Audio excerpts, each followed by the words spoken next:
Hey, look on the bright side, Dodo. At least you didn't have to deal with this crow. I will never get tired of making that reference. This week opened with spoilers of a spell that we'll see debut in this episode, so let's just move on. The Mahodo was holding a party to celebrate Doremi narrowly passing her very convoluted exams, and why does Majorika have a hand? I mean, granted, I think she had it in previous episodes, but it's just really freaky to look at here. It's like seeing a Goomba with hands. I am sorry for putting that image in your head.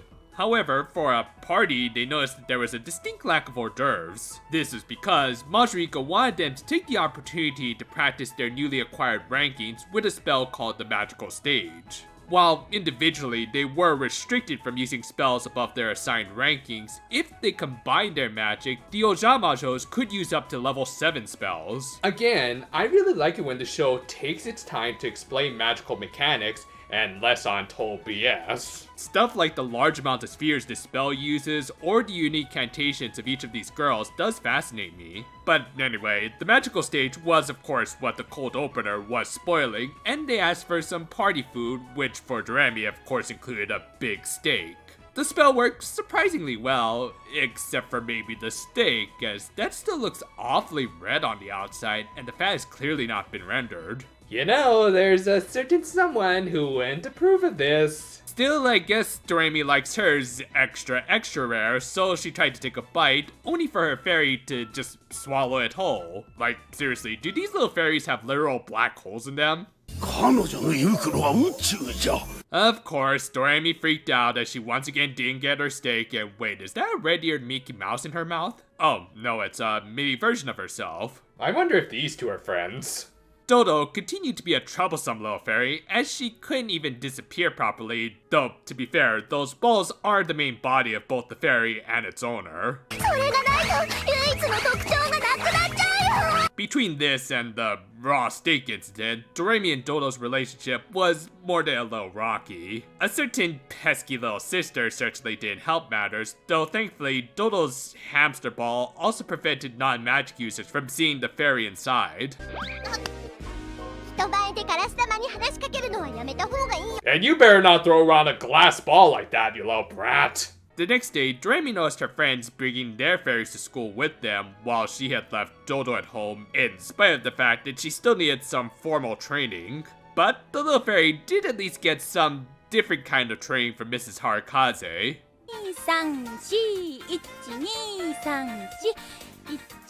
Oh, come on, that's not a real workout. You should go watch Dixie Carter and her Ahegao exercises. And while you're doing this, you're gonna let out a long ah like this. Watch that. Ah! You see, you're already doing it. And yes, I guess like mother like daughter, as her little overreaction ended up setting off a chain of events that flooded her laundry room with suds. On the bright side, I bet that fairy is nice and squeaky clean. Same couldn't be said for Doremi's room after Dodo was done with it. And eventually, all of her antics put her master at her wit's end, and she ended up snapping at the little fairy, and she ran away. Obviously, this was all meant to build towards a lesson of the day discussing childcare.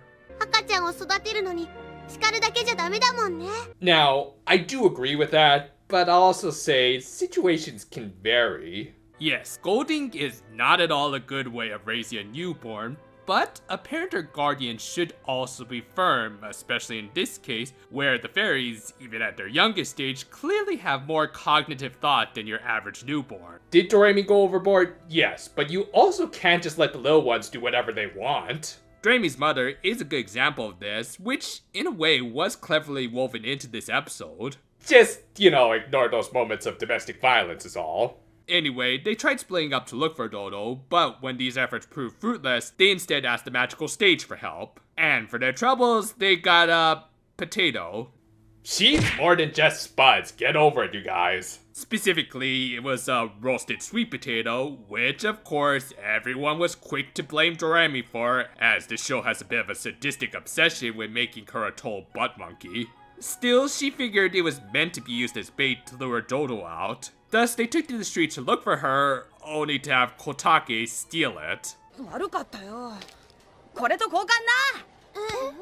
Yeah, that totally seems like a fair trade. A piping hot roasted potato for a bar of chocolate you took out of your back pocket and therefore is likely squished and or melted. Also, gotta love chocolate brand chocolate, am I right? Still, I guess Doremi was a stout believer in the old straw millionaire folktale, an old Buddhist story about a peasant who managed to stumble upon a great fortune, all thanks to a bunch of trade-ups starting from just a single strand of straw. Just ignore the fact that, again, I'd say a chocolate bar is a bit of a trade down rather than up. Actually, considering the next thing they end up trading for was a cheap lollipop, maybe this was actually referencing a Brothers Grimm tale, Hans and Luck, which is pretty much the inverse of the Straw Millionaire. And sure enough, all of the efforts proved to be moot as Pop took the lollipop and... Good God, the molars on this kid could put Mr. Owl to shame. 1, 2, 3. By the way, did you know there is a longer version of this commercial with a cow voiced by Frank Nelson? Mr. Cow. Yeah.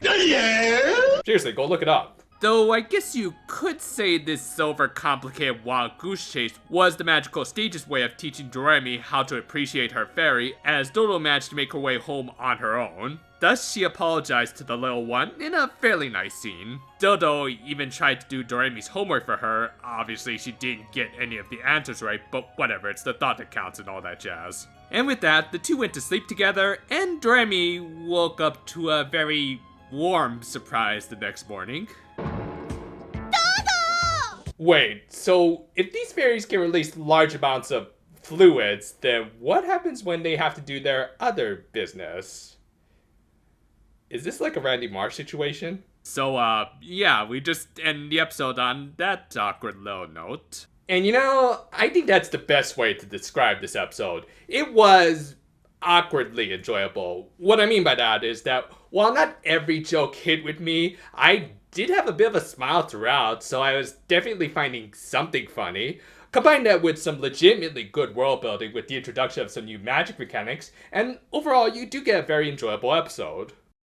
It figures that after a little needless filler, the head writer Kuriyama would come back to introduce some interesting new world building with a new spell and mechanics for the fairies. All of it adds some practicality that will allow the Ojamajo to engage with their witchcraft in the human world. That said, I think some of his jokes might have been a little rusty. I mean, that's quite a note to end your episode on there. Now, some of the slapstick did work, especially with the really good animation this week. Other stuff got a little awkward, especially because of the repeated joke of making Doremi into the Squidward of the show. I still ultimately laughed at it, but I do hope we move away from this repeated joke sooner rather than later. The actual main plot with Dodo was fine, honestly nothing too special. Granted, I think Healing Good has spoiled me on good magical girl and fairy relationships, but to get their message across about not using straightforward scolding as a means of raising someone, they did fine, I think. Ultimately,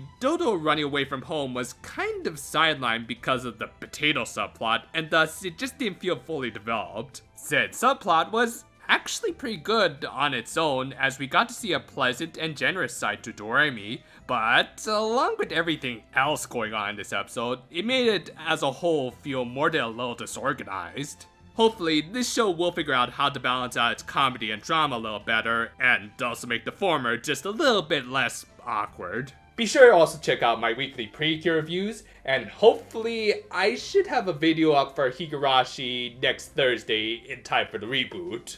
Honestly, just doing a video about this series is reminding me why I love it so much, as I'm able to reflect on all of its great writing and characters. Look forward to it. Until then though, farewell for now my friends, and if you'll excuse me, I'm going to see if I can trade up enough for my rent this month with just this little toothpick.